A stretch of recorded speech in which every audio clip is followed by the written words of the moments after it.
Mesdames, Messieurs, bonjour. Ma tâche aujourd'hui est de vous résumer en une dizaine de minutes le passé, le présent et le futur de la chirurgie des cardiopathies congénitales. Il est évident que cette tâche n'est pas simple. Je n'ai pas de conflit d'intérêts.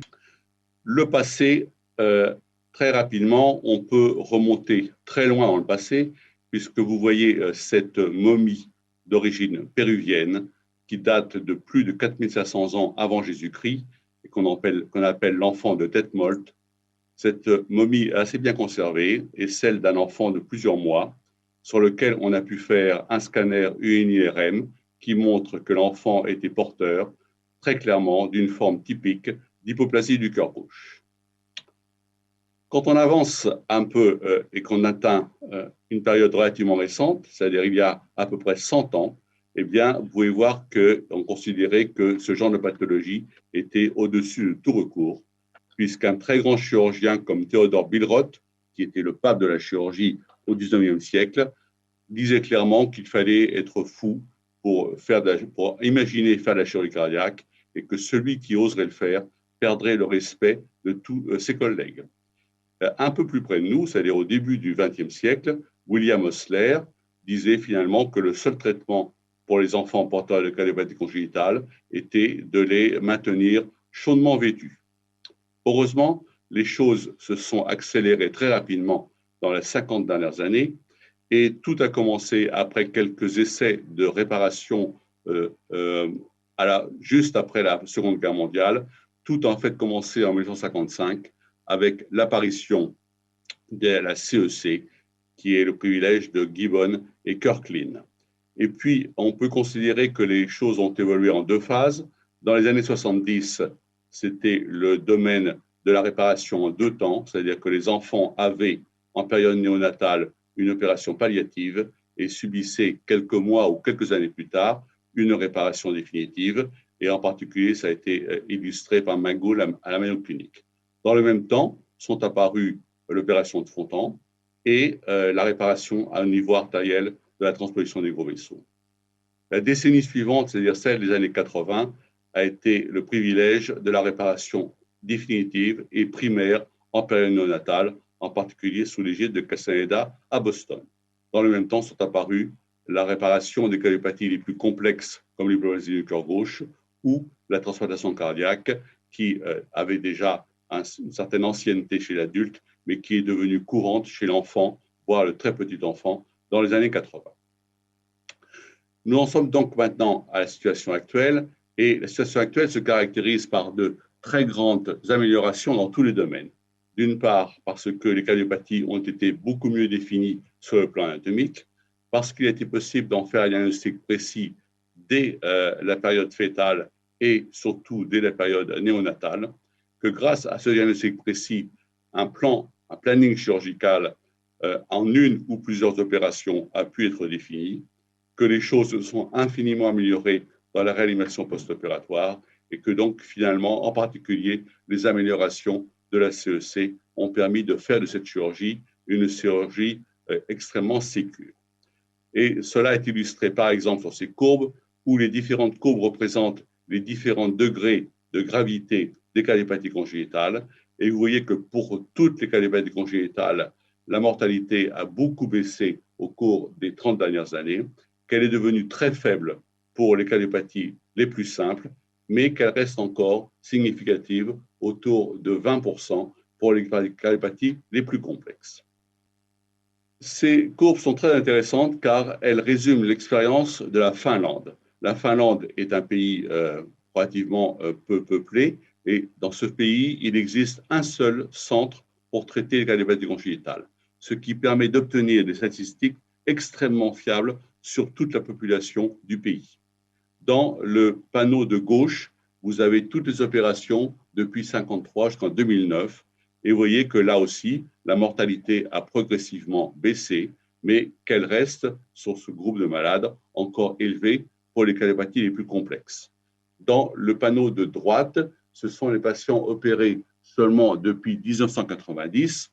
Et là, vous voyez effectivement que pour la plupart des cardiopathies, les courbes de survie rejoignent pratiquement l'espérance de vie d'une population normale, sauf pour les deux courbes du bas, la noire et la bleue, qui représentent les ventricules uniques et l'hypoplasie du cœur gauche, où manifestement nous pouvons et nous devons faire encore des progrès dans l'avenir. Outre ce problème des cardiopathies les plus complexes, il y a un problème qui reste à résoudre, c'est celui des résultats fonctionnels et en particulier neurologiques à long terme.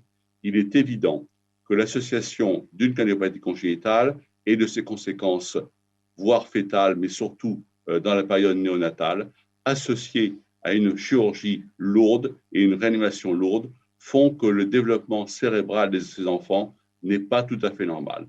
Et vous voyez sur cette étude qui porte sur les enfants opérés de transposition des gros vaisseaux que l'incidence de désordres, pas obligatoirement graves, mais de difficultés psychologiques et d'apprentissage sont plus fréquentes chez les enfants opérés comparé à un groupe contrôle. Donc, même si le présent a été une avancée considérable par rapport au début de la chirurgie des cardiopathies congénitales, il est évident qu'il reste encore beaucoup de progrès à faire. Et j'en arrive donc au futur. Et le futur, comme toujours, c'est bien sûr ce qu'il y a de plus difficile à prédire, voire impossible. Il y a cependant certaines petites choses qu'à mon avis, on peut très clairement dire. Premièrement, c'est que la population des adultes porteurs de maladies congénitales va augmenter de façon très importante. Vous avez ici sur ces deux tableaux la situation au Québec qui montre qu'en haut, ce sont toutes les cardiopathies congénitales, en bas, ce sont uniquement les cardiopathies congénitales complexes. Cette courbe montre que la population des adultes porteurs de cardiopathies congénitales augmente très régulièrement et d'ores et déjà, il y a plus d'adultes porteurs de cardiopathies congénitales qu'il y a d'enfants porteurs de cardiopathies congénitales. Et on peut estimer que dans les années 2030, il y aura au moins 10 à 11% des patients porteurs de cardiopathies congénitales qui auront plus de 60 ans, donc qui seront à la limite de la retraite. Et vous voyez qu'effectivement, la population des enfants va rester constante. Par contre, la population des adultes va augmenter et il est donc indispensable d'envisager la prise en charge correcte de ces adultes porteurs de cardiopathies congénitales, ce qui est fait dans certains pays, mais sans doute pas parfaitement dans notre pays. Le deuxième point que je voudrais aborder, c'est celui de savoir si le fait de pouvoir faire un diagnostic prénatal durant la période fétale va influencer de façon très importante l'évolution des choses. C'est beaucoup plus difficile à prédire. Ce que l'on peut dire, c'est que le diagnostic prénatal est faisable, qu'il est faisable de plus en plus tôt dans la grossesse. Pratiquement à 2 ou 3 mois, on est capable de faire un diagnostic de cardiopathies congénitales et que ce diagnostic est précis et fiable.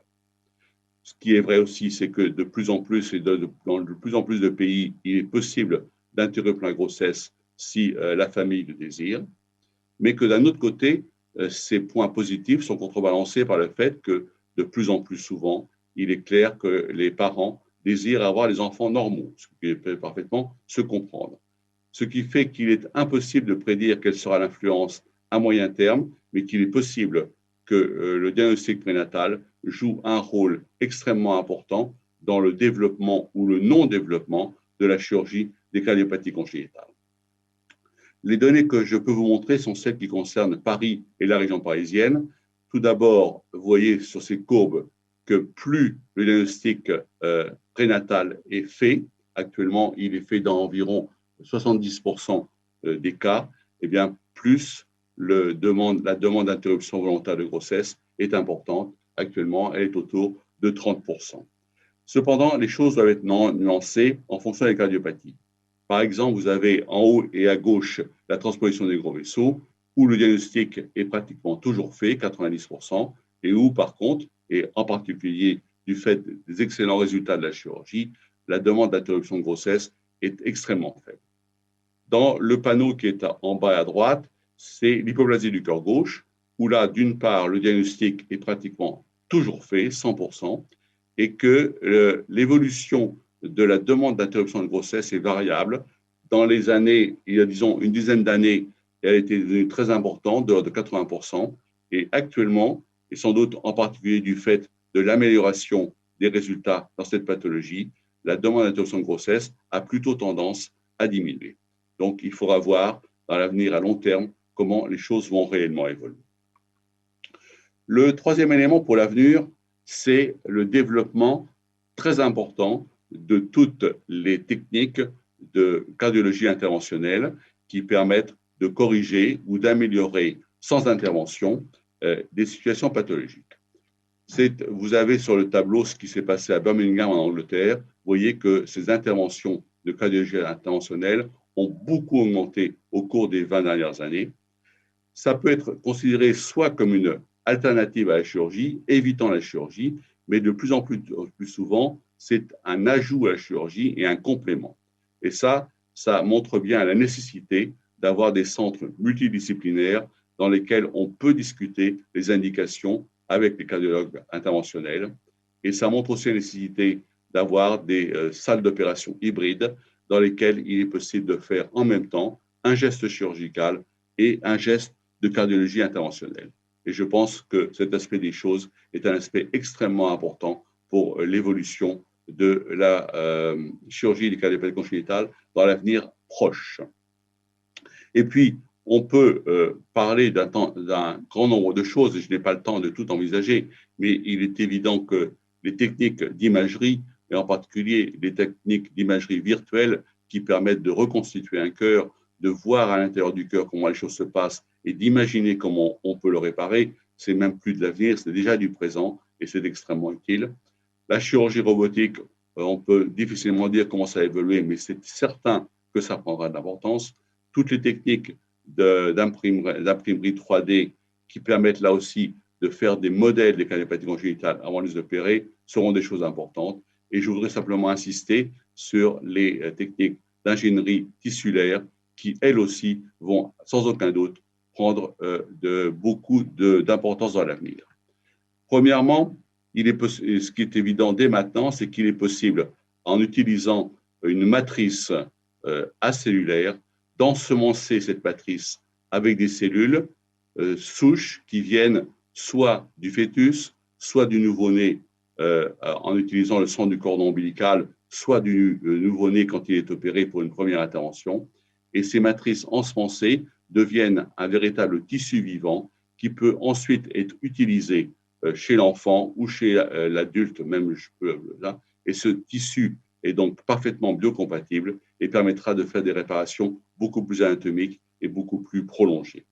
Et puis, si on va un peu plus loin, on peut passer du tissu à l'organe. Vous voyez que d'ores et déjà, des expériences ont été faites pour utiliser un cœur, lui enlever par différents procédés toutes ces cellules pour obtenir un organe décellularisé, et puis ensuite de réensemencer cette matrice à l'aide de cellules souches et progressivement de pouvoir développer un organe qui va pouvoir se remettre à battre et être utilisé éventuellement pour une transplantation cardiaque, et ce qui permettra donc de résoudre définitivement les problèmes d'immunosuppression et de rejet après la transplantation cardiaque. Je pense que ça peut paraître un peu farfelu de parler de ce genre de choses, mais que c'est réellement quelque chose dont on vivra, personnellement, je ne le vivrai sûrement pas, mais il était certain que c'est une chose qui se fera dans un avenir relativement proche. Et donc, pour conclure, je voudrais insister sur un point, c'est que toutes ces améliorations de la chirurgie congénitale ne peuvent se concevoir si on crée de véritables centres de cardiopathie congénitale dans lesquels on pourra traiter tous les patients, depuis le fœtus jusqu'au vieillard, dans lesquels on pourra réunir toutes les spécialités, les cardiologues, les chirurgiens, les responsables de l'imagerie et toutes les autres spécialités qui vont avec. Et ces centres auront donc accès à toutes les nouvelles technologies qui sont extrêmement coûteuses et qui ne peuvent pas être multipliées à l'infini. Et ces centres permettront à la fois d'éduquer les gens et de faire de la recherche. Ces centres existent dans certains pays, c'est le cas par exemple en Angleterre, et on estime que ce type de centre doit être chiffré à environ un centre pour 10 millions d'habitants, ce qui, en France, voudrait dire qu'il faudrait 6 à 7 centres de traitement des calamités congénitales. Actuellement, ce n'est pas la situation, puisque les centres se développent un petit peu comme ils le veulent. Il n'y a pas de volonté politique pour organiser les choses, et je pense cependant qu'il est indispensable d'œuvrer dans ce sens si on veut permettre les vraies améliorations du traitement des cas d'hépatite congénitale. Et pour terminer, je citerai comme très souvent cette phrase de Saint-Exupéry qui nous dit que le futur, ce qui est important, c'est de ne pas d'essayer de le prévoir, mais c'est d'essayer de créer les conditions qui le rendront possible. Je vous remercie de votre attention.